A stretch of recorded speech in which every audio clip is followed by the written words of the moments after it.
Je m'appelle Léa Anderson et l'histoire que je vais vous raconter est quelque chose que je n'aurais jamais pu prévoir ni à laquelle je n'aurais pu me préparer. Tout a commencé un dimanche matin ordinaire, alors que j'étais assise dans le sanctuaire silencieux de mon église, en train de prier. Je ne savais pas que ce moment de paix marquerait le début d'un voyage extraordinaire qui changerait à jamais le cours de ma vie. Sans aucun avertissement, mon corps s'est soudainement effondré. Pendant 17 minutes, j'étais cliniquement morte, mais pendant ce temps, j'ai vécu quelque chose qui dépasse vraiment l'entendement. J'ai été emmené dans un royaume différent de tout ce que j'avais pu imaginer, où j'ai rencontré Jésus lui-même. Il m'a révélé des vérités vitales sur la façon de supporter les jours à venir, comment vivre sans succomber à la marque des temps à venir. Ce que j'ai vu et appris dans ces moments-là m'est resté depuis, et maintenant je me sens obligé de le partager avec vous. C'était un matin frais et serein lorsque j'ai décidé de me lever tôt et d'aller à l'église pour prier. L'air était frais et l'église était silencieuse, ses bancs vides, sauf moi. L'odeur familière du vieux bois et de la cire de bougie flottait dans l'air, et la douce lumière filtrant à travers les vitraux ne faisait qu'ajouter au caractère sacré du moment. J'étais allé là-bas pour chercher conseil, pour épancher mon cœur dans la prière, pour demander paix et sagesse. C'est pendant ce moment de réflexion que quelque chose d'inattendu s'est produit ou une secousse soudaine dans ma poitrine qui m'a laissé momentanément sans souffle. En quelques secondes, tout autour de moi est devenu noir. Je n'avais aucune idée qu'à cet instant précis, j'avais traversé, laissant derrière moi mon corps terrestre. Ce n'est que lorsque je n'ai plus eu conscience de moi-même dans le monde physique que j'ai réalisé ce qui s'était passé. J'étais morte, et pourtant, plutôt que de ressentir de la peur, je me suis retrouvé entraîné dans quelque chose de beaucoup plus profond. Je me suis retrouvé dans un royaume baigné de lumière, un endroit qui défiait toute description. C'était comme si le temps lui-même s'était arrêté, et tout ce qui existait était un sentiment écrasant de paix et de présence. Ce royaume ne ressemblait à rien sur terre. L'air semblait vivant, vibrant, et j'étais entouré d'un rayonnement qui semblait pulser de chaleur et d'amour. Cette lumière n'était ni dure ni aveuglante, mais apaisante, réconfortante comme si j'étais enveloppé dans une couverture de pure grâce. Toutes les peurs, tous les doutes, toutes les inquiétudes que j'avais pu porter se sont envolées à cet instant, me laissant avec un profond sentiment de calme et de clarté. Il n'y avait pas de notion du temps, pas de tic-tac d'horloge, juste une intemporalité qui semblait éternelle et infinie, mais fugace à la fois. Puis, j'ai senti un changement, une présence s'approcher de moi, et à cet instant, j'ai su exactement qui c'était. C'était Jésus. Il est apparu devant moi, magnifique et glorieux, mais il y avait en lui une humble simplicité qui m'a fait me sentir complètement à l'aise. Il ne correspondait pas aux images du Christ que j'avais vues dans des peintures ou entendues par d'autres. Son visage brillait d'un rayonnement qui semblait émaner de l'intérieur, rempli d'un amour et d'une compréhension si profond qu'il semblait atteindre le cœur même de mon âme. Ses yeux, bien que remplis de compassion, étaient empreints d'une sagesse et d'une compréhension profonde que je ne peux guère exprimer par des mots. Quand il parlait, ce n'était pas seulement avec sa voix. Ces mots résonnaient en moi, résonnaient dans tout mon être, me faisant sentir vue et comprise d'une manière que je n'avais jamais connue auparavant. Il a simplement dit, « Léa », et dans ce seul mot, j'ai été inondé d'une compréhension de l'amour, de la grâce et de la vérité qui transcendait tout ce que j'avais connu dans ma vie. Ce n'était pas seulement une voix que j'entendais, c'était comme si sa présence elle-même parlait à l'essence même de qui j'étais, révélant mes défauts et mes peurs, mais à ce moment-là, il n'y avait aucun jugement, aucune condamnation, seulement de l'amour inconditionnel. Jésus m'a alors doucement expliqué pourquoi j'avais été amené à cet endroit. « Tu es ici pour une raison », a-t-il dit. « Tu as beaucoup à voir et à comprendre, et ce que tu apprends doit être partagé avec les autres. » J'étais sans voix, accablé par la gravité de ses paroles. Je ressentais une profonde responsabilité dans mon cœur, mais j'étais incapable d'exprimer quoi que ce soit. Sa présence était si puissante, si omniprésente, que j'ai simplement hoché la tête en signe d'accord, confiante qu'il en savait bien plus que ce que je pouvais comprendre à ce moment-là.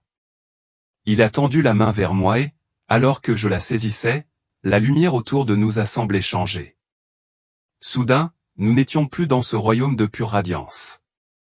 Nous nous trouvions dans un vaste champ, ouvert et vaste, mais rempli d'un indéniable sentiment d'urgence. Alors que Jésus commençait à parler, des images se déroulèrent devant moi, non pas comme si je regardais un film, mais comme si je les vivais. J'avais l'impression d'être présente à chaque instant, de le vivre avec une clarté et une profondeur qui surpassaient tout ce que j'avais connu jusque-là. Ce que je voyais était bouleversant, un aperçu de l'avenir, des moments de grande tribulation, mais aussi des moments de grand triomphe. Et dans ces visions, j'ai commencé à comprendre les immenses défis qui attendaient le monde. Jésus se tenait à mes côtés, m'expliquant la signification de chaque scène, fournissant un contexte à tout ce qui se déroulait sous mes yeux. Parmi les leçons les plus profondes qu'il m'a partagées, il y avait l'importance d'une foi inébranlable, de la confiance dans la grâce de Dieu, face aux épreuves à venir. Il a parlé d'un monde qui serait ébranlé jusqu'à son fondement, où beaucoup seraient tentés d'abandonner leur foi et de s'éloigner de la vérité. Pourtant, il m'a également assuré que pour ceux qui resteraient déterminés à chercher Dieu de tout leur cœur, sa grâce serait plus que suffisante pour les aider à s'en sortir. Cette expérience, cette révélation, m'est restée en mémoire depuis ce moment-là. Ce qui m'a été montré et enseigné a laissé une marque indélébile dans mon âme, et maintenant, je le partage avec vous, en espérant que vous aussi serez fortifiés par la connaissance et l'espoir qui m'ont été transmis. Les temps à venir seront difficiles, mais je crois que par la foi en Christ et la confiance en sa grâce, nous pouvons survivre, voire prospérer, face aux plus grandes épreuves. Tout au long de cette rencontre, j'ai ressenti un profond sentiment d'urgence dans mon esprit. Les paroles de Jésus étaient limpides et il n'y avait aucun doute sur l'importance de ce qu'il transmettait. Il m'a montré comment les fidèles endureraient, en s'appuyant non pas sur les systèmes du monde mais sur la provision et la force divine de Dieu, même lorsque les difficultés semblaient insurmontables. « Souviens-toi, a-t-il dit avec une conviction inébranlable, tu n'es jamais seul. Mon peuple ne sera pas soutenu par les systèmes terrestres mais par ma puissance. » Alors que la lumière rayonnante autour de nous commençait à changer de nouveau, j'ai senti une attraction au plus profond de mon âme, une force invisible qui me guidait doucement vers mon corps terrestre. Jésus a souri, et bien qu'il n'ait pas prononcé d'adieu formel, j'ai senti que ce chapitre de mon voyage touchait à sa fin. Ces derniers mots sont restés dans mon cœur avec un poids indéniable, va et raconte-leur ce que tu as vu. Le temps est proche, mais mon peuple ne sera pas abandonné. La scène suivante que Jésus m'a montrée était un monde qui semblait étrangement familier, mais qui avait changé d'une manière qui m'a rempli d'effroi. Les gens vivaient sous un système où une marque déterminait leur accès aux nécessités les plus élémentaires de la vie.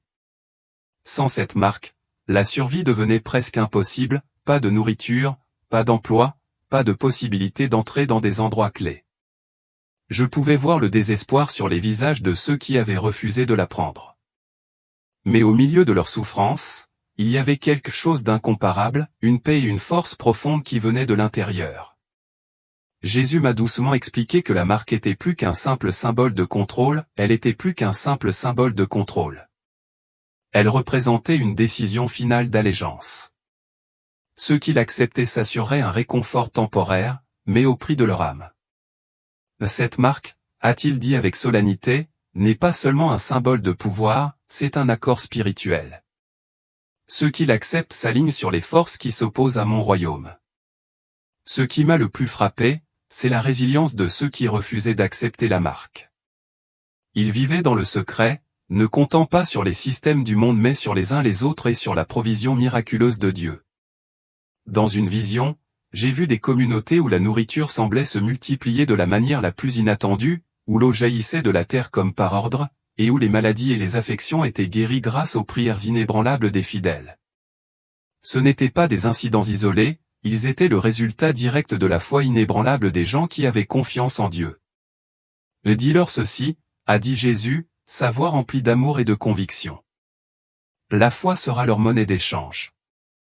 Ceux qui me font confiance ne manqueront de rien, même lorsque le monde insiste sur le contraire. Mais il a aussi mis en garde contre les dangers de la peur et du compromis. Beaucoup, a-t-il expliqué, seraient tentés de prendre la marque, non par désir, mais par peur. La peur de tout perdre. J'ai vu des familles déchirées par ces décisions, des amis se trahir et des gens justifier leurs actions, se persuadant que la marque était inoffensive ou nécessaire à la survie. Mais la voix de Jésus résonnait avec autorité, « N'ayez pas peur. La plus grande arme de l'ennemi, c'est la peur, mais mon amour parfait bannit toute peur. Apprenez-leur à compter sur moi, et je les soutiendrai. » L'un des aspects les plus beaux et les plus puissants de ce que Jésus m'a révélé était le rôle des communautés fidèles pendant ces épreuves. J'ai vu, dans les moindres détails, de petits groupes de croyants se rassembler dans des maisons, des champs et même des grottes cachées.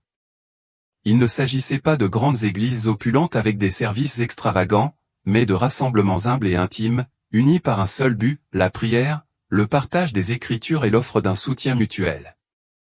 Jésus a expliqué que ces communautés deviendraient des bouées de sauvetage pour ceux qui refusaient la marque, des lieux de refuge et de force. Ils porteront les fardeaux les uns des autres, a-t-il dit. Là où l'un est faible, l'autre sera fort. Par leur amour les uns pour les autres, ils refléteront ma présence dans les moments les plus sombres. Lors de ces rassemblements, j'ai été témoin d'un niveau de prière sans précédent. Leurs prières n'étaient pas que des mots, c'étaient de puissantes déclarations de foi inébranlables, leur voix s'élevant comme une seule voix dans le domaine spirituel. L'intensité de leurs prières créait des boucliers de lumière tangibles qui entouraient leur communauté, les protégeant du mal et des attaques spirituelles de l'ennemi. Le sentiment d'unité et d'amour était palpable, et il était évident que ces croyants n'étaient pas seulement liés par leur foi en Dieu, mais par un engagement profond et durable les uns envers les autres. Ils partageaient le peu qu'ils avaient de nourriture, vêtements, abris en veillant à ce que personne ne manque de quelque chose. Même au milieu de la pénurie, il y avait une abondance, un débordement divin qui résultait de leur confiance dans la provision de Dieu. Cela m'a rappelé l'Église primitive décrite dans le livre des Actes, où les croyants partageaient tout en commun, et personne n'était dans le besoin. Il y avait quelque chose de profondément beau dans la façon dont ces communautés incarnaient l'amour et la grâce de Dieu d'une manière qui transformait leur situation même. Dans leur altruisme et leur unité, ils ont trouvé non seulement de la force pour eux-mêmes, mais aussi le pouvoir de devenir un phare d'espoir et de lumière pour les autres qui étaient en difficulté. À travers eux, la fidélité de Dieu s'est manifestée, un témoignage vivant de sa promesse que son peuple ne serait jamais abandonné. Jésus m'a aussi montré les immenses défis auxquels ces communautés seraient confrontées. Elles étaient souvent traquées, persécutées et ostracisées, considérées comme des parias ou des menaces par le monde qui les entourait. Pourtant, même face à un tel danger, leur foi est restée inébranlable. Le monde ne comprendra pas leur force, a dit Jésus, mais elle vient de moi, et rien ne peut la vaincre. Un moment de la vision m'a fait pleurer. J'ai vu un petit groupe de croyants rassemblés dans une pièce cachée et faiblement éclairée, chantant doucement des hymnes pour éviter d'être détectés. Leur voix était étouffée, mais la joie sur leur visage était rayonnante. À ce moment-là, j'ai saisi le vrai sens de vivre par la foi. Bien qu'ils n'aient rien selon les normes du monde, ils possédaient tout parce qu'ils avaient Jésus. Dis-leur ceci, a dit Jésus, sa voix pleine de tendresse. Mon peuple sera connu par leur amour les uns pour les autres. En ces temps-là, l'amour sera leur plus grand témoignage. Alors que Jésus continuait à me révéler l'avenir, j'ai été témoin de quelque chose qui m'a rempli à la fois d'admiration et d'espoir. Malgré les immenses difficultés rencontrées par ceux qui rejetaient la marque, j'ai vu comment Dieu pourvoyait à leurs besoins de manière miraculeuse. Ces miracles n'étaient pas des événements grandioses et dramatiques, mais des moments calmes et profondément personnels d'intervention divine qui soutenaient les fidèles dans des circonstances apparemment impossibles. Dans une vision, j'ai vu une famille réunie autour d'une table presque vide, sans aucun moyen de se procurer de la nourriture. Pourtant, ils s'agenouillaient en prière, leur confiance en Dieu inébranlable. À la fin de leur prière, la nourriture sur leur table semblait se multiplier sous leurs yeux. Du pain, des légumes et d'autres aliments apparurent, et leurs larmes de gratitude étaient accablantes. Il était clair que leur foi avait ouvert la porte à la provision de Dieu. Ceux qui comptent sur moi ne manqueront de rien, a expliqué Jésus. Tout comme j'ai fourni la manne dans le désert, je pourvoirai aux besoins de mon peuple dans son temps de besoin. Mais ils doivent me faire entièrement confiance, même lorsque le monde leur offre des chemins plus faciles. Une autre vision montrait une petite communauté de croyants qui luttaient depuis des jours pour trouver de l'eau potable. Ils étaient sur le point d'abandonner quand l'un d'eux s'est agenouillé, les mains tremblantes, en priant pour obtenir de l'aide. Soudain, une source d'eau fraîche a jailli du sol. Le groupe s'est réjoui, pas seulement à cause de l'eau, mais parce qu'elle était un signe tangible de la fidélité de Dieu. Ces miracles ne se limitaient pas à la nourriture et à l'eau. J'ai vu des gens être guéris de maladies qui auraient dû être mortelles, une femme qui était alitée depuis des années s'est soudainement levée et a marché après une prière de foi, des enfants qui avaient été mal nourris ont retrouvé leur force du jour au lendemain. Ces actes d'intervention divine étaient des rappels constants que Dieu n'avait pas abandonné son peuple. Cependant, Jésus a averti que ces miracles n'étaient jamais destinés à un gain personnel ou à un réconfort. Ils sont destinés à glorifier Dieu et à renforcer la foi de ceux qui en sont témoins, a-t-il dit. J'ai vu des gens essayer d'utiliser ces miracles de manière égoïste, exigeant des signes sans une vraie foi. Leurs requêtes restèrent sans réponse parce que leur cœur n'était pas en phase avec la volonté de Dieu. L'un des moments les plus frappants fut lorsque je vis un groupe de croyants entourés de forces hostiles. Ils avaient été découverts et risquaient une mort certaine. Pourtant, alors qu'ils priaient, un bouclier de lumière inexplicable les enveloppa. Leurs ennemis furent déconcertés, incapables de les voir ou de les atteindre, et finirent par abandonner leur poursuite. Ce fut une démonstration frappante de la manière dont la prière et la foi pouvaient invoquer la protection de Dieu. Jésus a souligné que ces miracles ne se produiraient pas chez ceux qui les recherchaient par peur ou par désespoir. Au contraire, ils se manifesteraient dans la vie de ceux qui lui faisaient vraiment confiance, même lorsque tout semblait perdu. Et dis-leur ceci, dit-il d'une voix solennelle mais rassurante, la foi est la clé de ma provision. Il ne s'agit pas de ce qu'ils voient avec leurs yeux, mais de ce qu'ils croient dans leur cœur.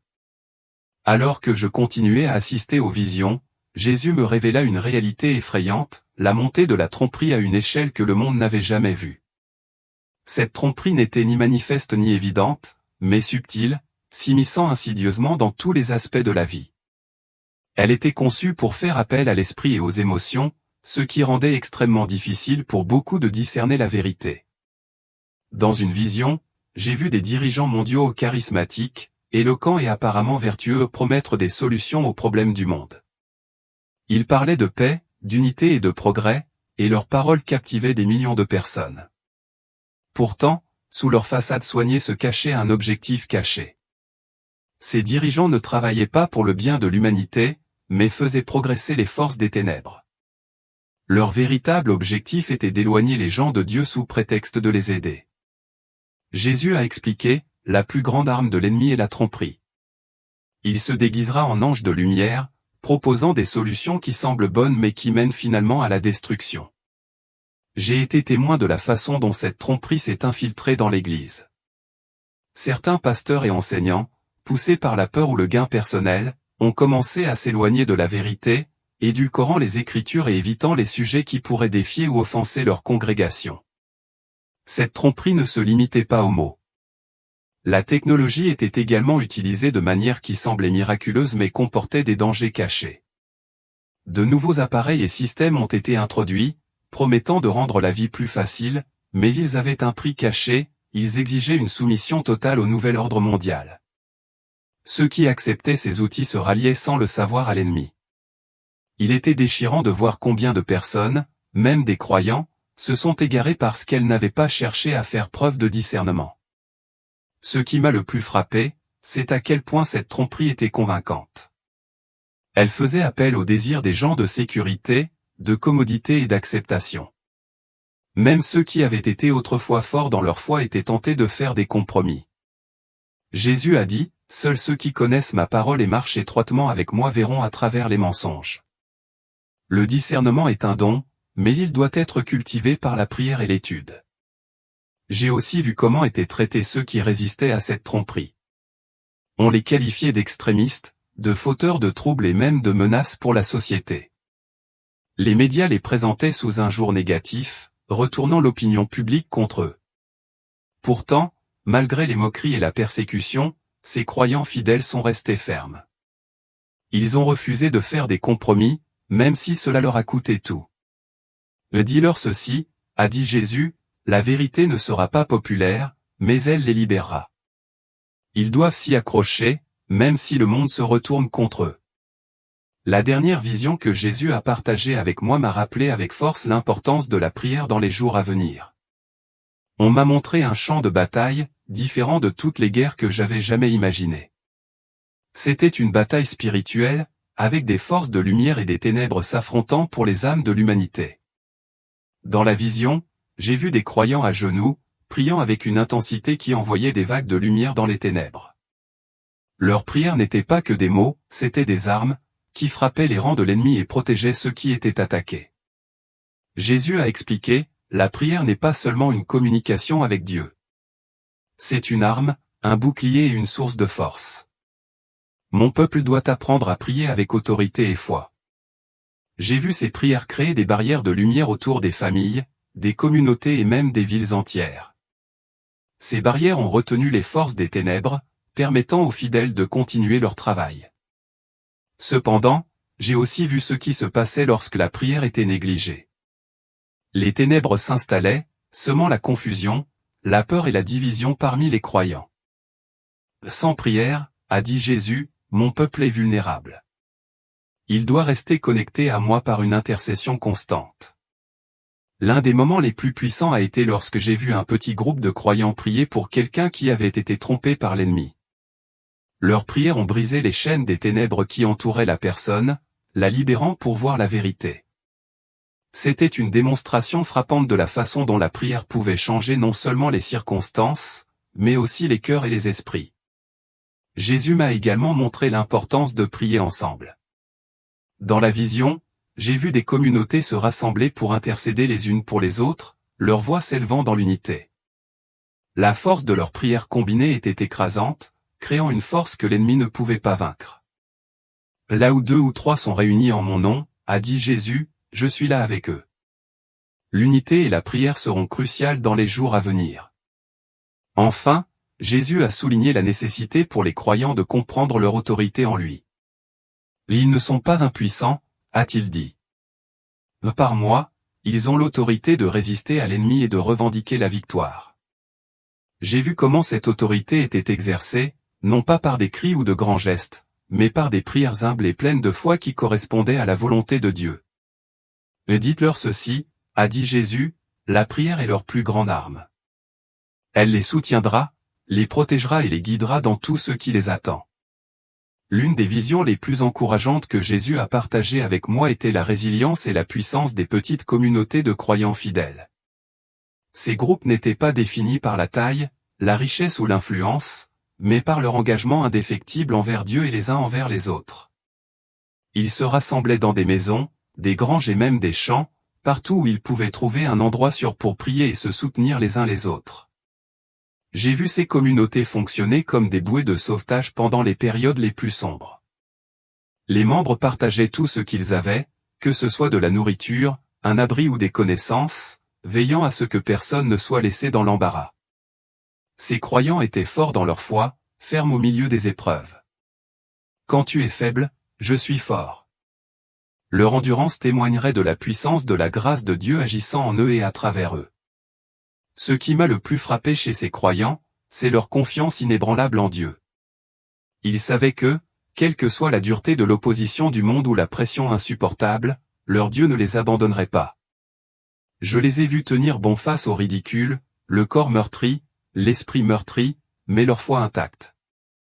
Ils ne cédaient pas, ni aux exigences du monde ni à ses promesses de réconfort. Au contraire, ils tenaient bon, en espérant une récompense plus grande que tout ce que ce monde pouvait offrir. Une scène m'a fait pleurer. J'ai vu une mère, seule dans sa petite maison, tenant son bébé dans ses bras. Son mari avait été enlevé, elle n'avait plus de nourriture et le monde extérieur était devenu un lieu de plus en plus dangereux.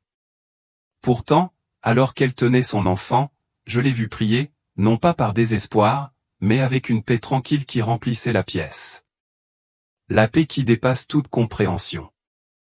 Alors que sa prière montait vers le ciel, le sol sous elle s'est mis à briller et la nourriture a commencé à apparaître, juste assez pour nourrir les enfants pour un autre jour. J'ai réalisé que c'était le genre de provision que Jésus avait promis. Ce n'était pas grandiose, mais c'était suffisant. Jésus reprit la parole, dis-leur que je ne les abandonnerai jamais. Même quand tout semble perdu, je serai leur pourvoyeur, leur force et leur refuge. Fais-moi confiance et je te donnerai ce dont tu as besoin pour endurer. J'ai également vu comment ces croyants se soutenaient les uns les autres. Ils n'étaient pas seuls dans leur lutte, et ils n'étaient pas non plus sans aide. Ils comprenaient que la force de la communauté était ce qui les faisait avancer. Une vision m'a montré un groupe de croyants rassemblés dans un champ, entourés de ténèbres. L'ennemi se rapprochait, mais alors qu'ils priaient ensemble, leur foi collective formait un bouclier, repoussant les ténèbres. Je les ai vus prier les uns pour les autres, pour leurs familles, pour leurs ennemis et pour le monde. Et alors qu'ils priaient, leur force grandissait. Par la prière, a dit Jésus, ils vaincront. Leurs prières seront des armes, des boucliers et des chaînes qui briseront l'emprise de l'ennemi. Mais ils doivent prier avec persévérance. Et ils doivent prier sans cesse. La vision finale que Jésus m'a montrée était celle d'une grande bataille entre la lumière et les ténèbres. Ce n'était pas une bataille de chair et de sang, mais une bataille du cœur et de l'âme. J'ai vu des croyants debout au centre d'un champ de bataille, entourés par le mal, mais inébranlables. Leurs prières étaient comme des flèches, frappant les forces des ténèbres et les faisant fuir. Et j'ai réalisé, à ce moment-là, que c'était là le véritable sens du combat spirituel. Vous ne livrerez pas ce combat seul, a dit Jésus. Je suis avec vous, toujours, jusqu'à la fin des temps. Vous devez tenir ferme, combattre avec foi et ne jamais perdre courage. Car ceux qui persévéreront jusqu'à la fin seront sauvés. Fidèle au milieu d'eux, Jésus a ensuite révélé quelque chose de profondément dégrisant à propos de la marque elle-même. Il m'a montré qu'il ne s'agissait pas simplement d'un outil physique ou économique, mais d'un piège spirituel, d'un choix final qui scellerait le destin des gens. La marque a été présentée comme une solution à la crise mondiale, offrant sécurité et commodité dans un monde chaotique. Pourtant, son véritable but était de séparer les gens de Dieu. Dans une vision, j'ai vu des gens faire la queue pour recevoir la marque. Ils étaient désespérés, certains tremblaient de peur, d'autres se disputaient avec leur famille. Une mère suppliait son mari de ne pas la prendre, serrant leur enfant contre sa poitrine. Mais il l'ignora. « S'il te plaît, ce n'est qu'une marque, dit-il. Quel mal cela pourrait-il faire ?» Pourtant, dès qu'il l'a reçue, son comportement changea. Son regard devint froid et il semblait distant, comme si une partie de son âme s'était éteinte. Jésus m'a expliqué, la marque n'est pas seulement un symbole, c'est une alliance. Ceux qui la prennent choisissent de s'aligner sur les ténèbres, rejetant ma grâce et mon salut. Elle ne peut pas être annulée. Le poids de ces mots était écrasant.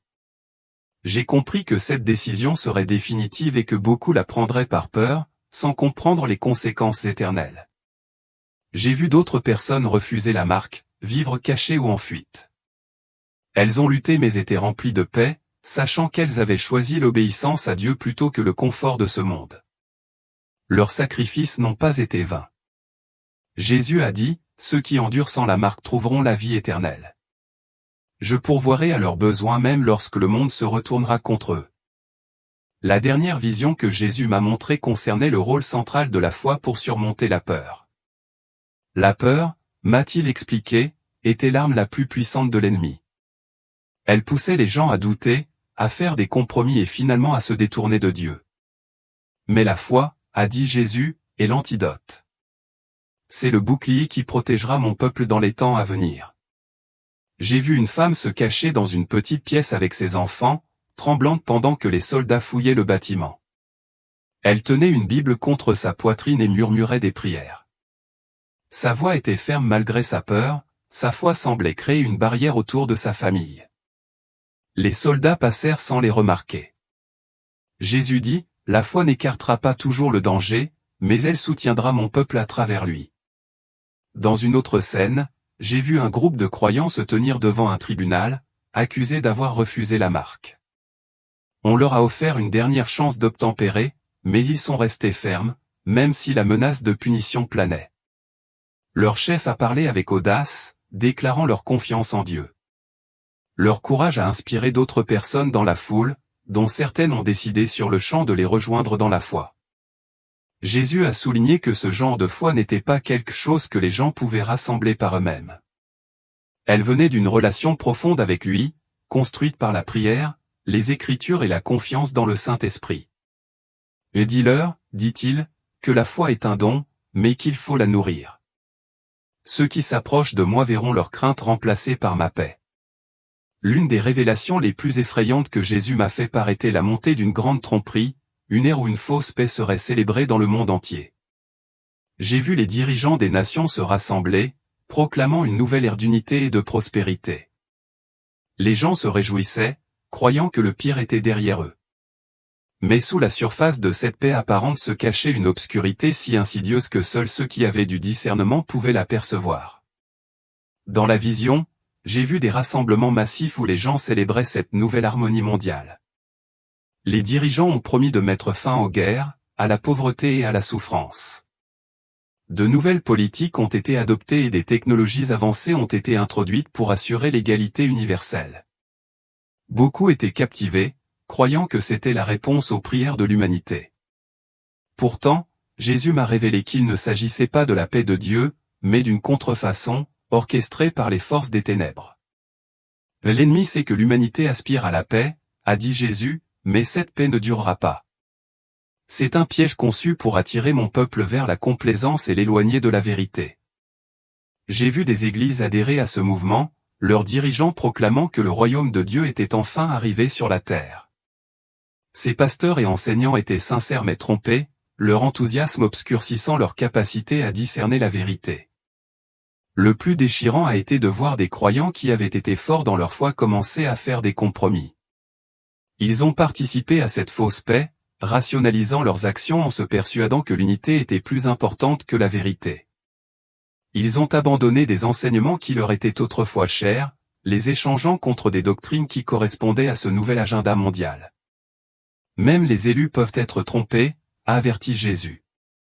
Seuls ceux qui restent enracinés dans ma parole verront à travers les mensonges.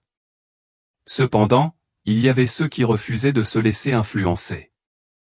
J'ai vu de petits groupes de croyants se rassembler en secret, priant avec ferveur pour le discernement et la force. Ils ont été ridiculisés et ostracisés, mais leur foi n'a jamais vacillé. Ces fidèles se sont accrochés aux Écritures et à la direction du Saint-Esprit, refusant de faire des compromis même lorsque le monde s'est retourné contre eux. Jésus a conclu cette vision par un avertissement solennel, dit à mon peuple de rester vigilant. L'ennemi ne viendra pas comme un lion rugissant, mais comme un loup déguisé en brebis. Ils doivent compter sur moi pour les guider à travers la tromperie. Jésus m'a alors montré une vision de l'épreuve finale à laquelle les croyants seraient confrontés, une période de pression inimaginable pour abandonner leur foi. C'était une époque où tous les systèmes du monde semblaient s'aligner contre ceux qui le suivaient. Les gouvernements, les médias et même les membres de la famille sont devenus des instruments de persécution. Pourtant, c'était aussi une période d'éveil spirituel sans précédent pour ceux qui tenaient bon. J'ai vu des croyants être traduits devant les autorités et se voir proposer un choix, accepter la marque ou faire face à de graves conséquences. Certains sont restés fermes, leur visage rayonnant d'une paix surnaturelle qui ne pouvait venir que de Dieu. D'autres hésitaient, déchirés entre leur foi et leur peur de tout perdre. C'est l'épreuve, a dit Jésus. Là elle séparera le bon grain de l'ivraie, révélant qui a vraiment confiance en moi. Cette épreuve n'était pas seulement externe mais profondément interne. L'ennemi murmurait des mensonges dans le cœur des croyants, essayant d'exploiter leurs doutes et leurs insécurités. Où est ton Dieu maintenant, lançait la voix. Pourtant, pour ceux qui résistaient, j'ai vu des anges les entourer, renforçant leur détermination. Leur foi est devenue inébranlable, comme un arbre planté près de ruisseaux d'eau vive. Dans une scène, j'ai vu une jeune femme se tenir devant un tribunal. Elle avait perdu sa maison, sa famille et tout ce qu'elle possédait, mais elle refusait de renier sa foi. Sa voix était ferme lorsqu'elle a déclaré « Mon espoir n'est pas dans ce monde, mais en Christ seul ». Son courage a inspiré d'autres personnes dans la salle d'audience, et certains ont même choisi de se joindre à elle dans la foi malgré les risques. Jésus a souligné que cette épreuve n'était pas destinée à détruire son peuple, mais à le raffiner. Grâce à cette épreuve, a-t-il dit, mes disciples deviendront plus forts, leur foi purifiée comme l'or dans le feu. Dites-leur de persévérer, car la récompense est bien plus grande que le prix. La vision finale que Jésus a partagée avec moi était celle d'un triomphe ultime, un aperçu de la victoire qui attendait ceux qui restent fidèles. J'ai vu une scène radieuse et céleste remplie de lumière, de musique et d'une joie indescriptible. Ceux qui avaient enduré les épreuves de la fin des temps étaient accueillis dans ce lieu, leur visage rayonnant d'une paix qui surpassait toute compréhension. Dans cette vision, j'ai vu Jésus debout aux portes du paradis, les bras grands ouverts. « C'est bien, bon et fidèle serviteur », a-t-il dit à chaque personne qui entrait. Ce n'étaient pas de simples mots, c'était une déclaration de victoire sur les épreuves auxquelles ils avaient été confrontés. J'ai ressenti un immense sentiment d'espoir en voyant cette scène. C'était un rappel que peu importe à quel point le voyage devient sombre, la destination vaut chaque sacrifice. Jésus m'a montré que cette victoire ne consistait pas seulement à entrer au paradis, mais à restaurer toute chose. J'ai vu une nouvelle terre, libérée de la douleur, de la souffrance et du péché.